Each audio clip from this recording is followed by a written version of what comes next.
Hello engineers. So guys, दो तीन important बातें अभी आपको बताने वाला हूँ गाइस।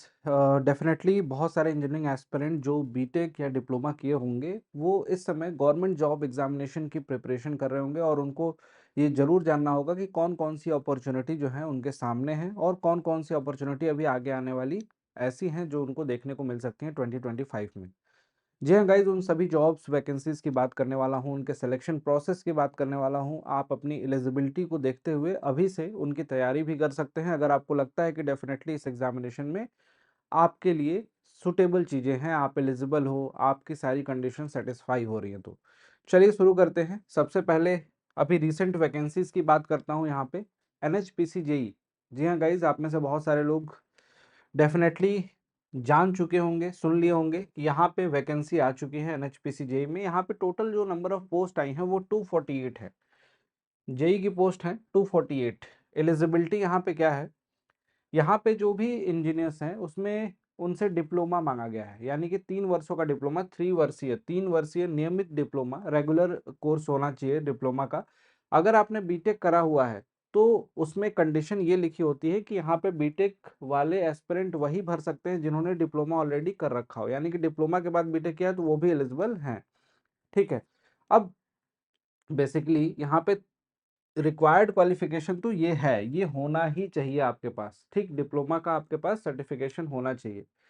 आवेदन की तिथि यहाँ पे क्या है, 2 सितंबर 2025 से स्टार्ट हो चुका है और यहाँ पे आपका यहाँ से स्टार्ट होगा और यहाँ तक 1 अक्टूबर तक जाएगा। ठीक, तो आपके पास लगभग 1 महीने का समय इसमें फॉर्म फिलिंग के लिए है। और फॉर्म फिलिंग का टाइम जो होता है वो प्रिपरेशन का भी टाइम होता है कहीं ना कहीं। एग्जामिनेशन पैटर्न की बात करूं तो इस एग्जामिनेशन में आपका डिट्टो जैसा आपने एसएससी जेई देते हो वैसा ही एग्जामिनेशन ये भी होता है, एसएससी जेई की तरह ही। बस इसमें थोड़ा सा चेंजेस हैं। क्या चेंज है, 200 प्रश्न एसएससी जेई में भी आते हैं, 200 प्रश्न यहाँ भी, वहाँ 2 घंटे मिलते हैं, यहाँ पे 3 घंटे का समय आपको मिलता है, 3 आवर्स का टाइम मिलता है। लेकिन टेक्निकल सब्जेक्ट जो एसएससी जेई में 100 नंबर के आते हैं वहाँ पे इसको बढ़ा के 140 कर दिया जाता है। 140 क्वेश्चन आपके टेक्निकल पार्ट से आपको देखने को मिलते हैं। इसके अलावा जो आपका जनरल अवेयरनेस है जो कि एसएससी जेई में आपको 50 नंबर का देखने को मिलता है, यहाँ 30। और रीजनिंग जो एसएससी जेई में 50 की देखने को मिलती है, यहाँ पे 30, यानी कि 60 नंबर का नॉन टेक्निकल, 140 नंबर का टेक्निकल। ये एग्जामिनेशन बहुत इंपॉर्टेंट है उन सभी बच्चों के लिए जो एसएससी जेई को देने वाले हैं। डेफिनेटली बहुत इंपॉर्टेंट है। एसएससी जेई के फॉर्म फिलिंग ऑलमोस्ट कंप्लीट हो गई है, आपने भर दिया होगा फॉर्म। कुल पोस्ट जो थे पहले 1300 थे लगभग और उसको बढ़ा के फिर 1731 कर दिया गया। ये एसएससी जेई की बात कर रहा हूँ। एसएससी जेई में यहाँ पे आपको पता होगा कि यहाँ पे इतने पोस्ट पे आपका रिक्रूटमेंट इस बार होने वाला है सिविल मैकेनिकल और इलेक्ट्रिकल एस्पिरेंट के लिए। ठीक है, जो कि अभी आपको पता ही है कि 5 अगस्त को जो नोटिस निकाली गई थी उसमें 1731 पोस्ट कर दी गई बढ़ा के। अब यहाँ पे जितने भी बच्चे एलिजिबल हैं उनको बहुत ज़्यादा अलग से एफर्ट, जैसे एसएससी जेई की आप प्रिपरेशन कर रहे हो तो एसएससी जेई और एनएचपीसी जेई दोनों एग्जामिनेशन की प्रिपरेशन का तरीका बिल्कुल सेम है। अगर आप पढ़ाई किए हुए हो एसएससी जेई के लिए, सिलेबस कंप्लीट किए हो, बिल्कुल डिटो उसी तरीके से पढ़ना है, वही प्रैक्टिस रखनी है। टेक्निकल थोड़ा सा ज़्यादा वेटेज है, टेक्निकल तो वैसे भी आपको थोड़ा सा ज़्यादा फोकस करके पढ़ना होता है क्योंकि इंजीनियरिंग एग्जामिनेशन में सिलेक्शन तभी होगा जब आपका टेक्निकल पार्ट मजबूत रहेगा। No doubt non technical part की भी इंपॉर्टेंस है, लेकिन ऐसा नहीं कर सकते हैं कि नॉन टेक्निकल जिसका बहुत ज़्यादा मजबूत है वो एग्जामिनेशन आसानी से निकाल पा रहा हो, वहाँ भी उसको देखने को दिक्कत मिलती है। तो वहाँ पे आपको इस पे फोकस करना पड़ेगा जरूर। और भी यहाँ पे कुछ बातें समझ लेते हैं। अब देखो यहाँ पे ना पोस्ट वाइज वैकेंसी की बात करें अगर एसएससी जेई में तो सिविल की जनरली हमेशा सबसे ज़्यादा आती है। यहाँ पे भी इस बार भी 1335 पोस्ट लगभग सिविल की हैं और मैकेनिकल की 215 लगभग अप्रॉक्सीमेट। और यहाँ पे इलेक्ट्रिकल इंजीनियर्स के लिए 181 पोस्ट है। एसएससी जेई में इन दो पोस्ट पे रिक्रूटमेंट थोड़ा सा कम सीटों पे होता है, लेकिन इन सीटों की भरपाई अदर एग्जामिनेशन में होती है। लाइकवाइज अगर बात करूं मैं आपसे कि इसमें सर मैकेनिकल में, तो मैकेनिकल में बहुत सारी पीएसयूज जो हैं बैक टू बैक अभी रिक्रूटमेंट की हैं, बहुत सारे पीएसयूज। तो वो डबल भरपाई होती है पीएसयूज की तरफ से। पीएसयूज में जनरली सिविल इंजीनियर्स को मौका नहीं मिलता है, तो यहाँ पे आपको मौका मिल जाता है। ठीक, इसके अलावा कुछ लाइंड अप वैकेंसीज देखो। एक तो यूपी ट्रिपल एस की पुरानी वैकेंसीज जो आई हैं अभी उसके एग्जामिनेशन तो बचे हुए हैं, फिर से फर्दर इसमें लगभग 2000 से ज़्यादा पोस्ट पे रिक्रूटमेंट फिर से होने वाली है। ठीक है, तो ये इसका वैकेंसी लाइंड अप है, आने वाली है। डीडीए जेई ने ऑलरेडी नोटिफाई कर दिया है कि इतनी पोस्ट हम निकाल रहे हैं, नोटिफिकेशन शॉर्टली कभी भी आपको देखने को मिल सकता है। वो ऑफिशियल नोटिस आ चुका है कि इतनी पोस्ट पे वैकेंसी जेई की आएगी, ठीक है। आईबीजीओ में 1500 से भी ज़्यादा पोस्ट पे रिक्रूटमेंट आ चुकी है। नो डाउट यहाँ पे ये संविदा की नौकरी है ये वाली, लेकिन फिर भी यहाँ पे जो लोग एक्सपीरियंस गेन करना चाहते हैं, कुछ अर्न करना चाहते हैं साथ साथ, डेफिनेटली इस वैकेंसी के साथ भी जा सकते हैं। आरआरबी में भी एक शॉर्ट नोटिस के थ्रू पता चला कि लगभग 10,000 पोस्ट, फिर से उम्मीद नहीं थी इतनी पोस्ट की, लेकिन ये उम्मीद है अभी इस समय इस नोटिस को देखने के बाद कि 10,000 तक पोस्ट यहाँ पे आ सकती हैं, पिछली बार से भी ज़्यादा पोस्ट। तो डेफिनेटली देखते हैं क्या होता है यहाँ पे इस पर्टिकुलर वैकेंसी में, कौन कौन एलिजिबल होता है, ये नोटिस आने के बाद पता चलेगा। ऑल्दो यहाँ पे ये सबको पता है कि बीटेक और डिप्लोमा वाले एस्पिरेंट एलिजिबल होते हैं, जैसा एसएससी जेई में होते हैं।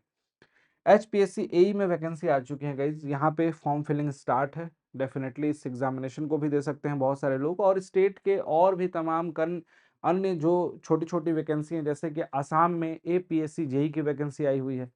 इस तरीके से स्टेट की कुछ कुछ वैकेंसीज हैं, उसमें भी आप अप्लाई कर सकते हो। कुछ स्टेट में एई की वैकेंसी अभी लाइंड अप है, कुछ स्टेट में अभी बहुत ज़्यादा बल्क में जेई की वैकेंसी आने वाली है उन स्टेट के बच्चों के लिए। तो उन सभी बच्चों को बस इतना ही बोलना चाहूँगा कि आप चाहे किसी भी वैकेंसीज को टारगेट कर रहे हो, चाहे आपका टारगेट एनएचपीसी हो, एसएससी जेई हो, बस एक चीज़ ध्यान रखना, जब भी आप पढ़ाई कर रहे हो शुरू से ले लास्ट तक, आपका टेक्निकल पोर्शन पे कमांड इतना होना चाहिए कि टेक्निकल पोर्शन आप कम एफर्ट से भी अच्छे से पढ़ सकते हो, मतलब कम एफर्ट से अच्छे से एग्जामिनेशन में परफॉर्म कर सकते हो। इतना कमांड बनाना पड़ेगा। कम एफर्ट का मतलब समय कम लग रहा है। अगर टेक्निकल पोर्शन में आप टाइम ज़्यादा दे रहे हो तो रीजनिंग वगैरह में आपको दिक्कत आती है।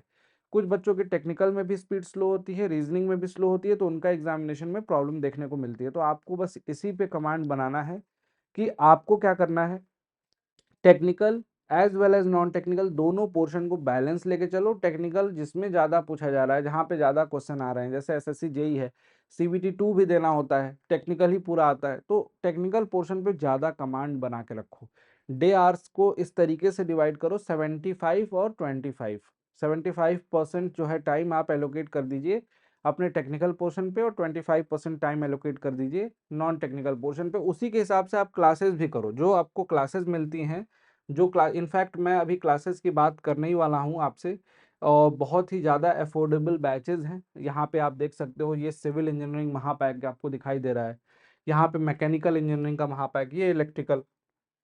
इनमें से ना बस आपको इतना बोलूँगा कि अगर आपकी ब्रांच सिविल है, फॉर एग्जाम्पल आपकी सिविल ब्रांच है, सिविल इंजीनियरिंग के आप क्लासेस करना चाहते हो जिसमें आपको सारी की सारी क्लासेस मिल जाए, टेक्निकल की, नॉन टेक्निकल की, कुछ नहीं करना आपको, अलग अलग बैचेस नहीं लेने हैं, अलग अलग बैचेस अवेलेबल हैं ऑल दो, ठीक। लेकिन मैं सजेस्ट क्या करूंगा आपको कि आपको महापैक ही ज्वाइन करना है, क्योंकि हर बैच का एक्सेस मिल जाएगा, हर बैच में आप जाके क्लासेस देख सकते हो, किसी भी बैच, जो बैच अभी आए हुए हैं, जो आएंगे, ये बैच अगर आप ज्वाइन करते हो तो, और ये इस समय आपको ऑफर प्राइस में दिया जा रहा है, लोवेस्ट एवर प्राइस में दिया जा रहा है गाइज, और 3 गुना वैलिडिटी के साथ। यानी कि अगर ये बैच ज्वाइन करते हो, अभी सपोज करो कि मान लो कि आपको 2300 रुपये में मिल रहा है ये बैच, ठीक, जो कि ऑलमोस्ट इंडिविजुअल बैच की प्राइस से भी कम है, ठीक।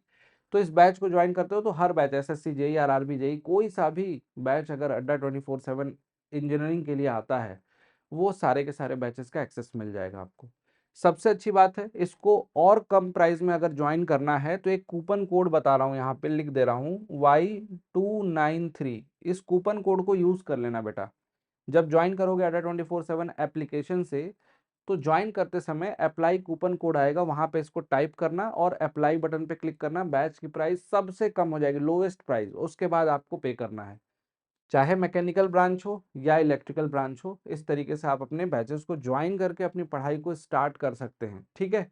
कोई दिक्कत आती है तो नीचे दिए गए नंबर पे कॉल कर सकते हो, ठीक है। और ये टेलीग्राम ग्रुप है, इसमें बहुत सारा कंटेंट फ्रीली अवेलेबल होता है, इस टेलीग्राम ग्रुप को भी ज्वाइन कर सकते हैं। रजत सर सिविल सर्च करोगे टेलीग्राम पे मिल जाएगा, @civil_engineers अड्डा सर्च करेंगे तो आपको ये टेलीग्राम ग्रुप मिल जाएगा। तो इसमें आपको सारी चीज़ें मिल जाएंगी। अपनी पढ़ाई को अच्छे से कीजिए और आगे बढ़िए, सिलेक्शन लीजिए, कोशिश करिए कि 2025 जो है आपके लिए सिलेक्शन वाला साल हो। Thank you so much, bye bye, take care, till then keep learning guys, पढ़ते रहिए, स्वस्थ रहिए।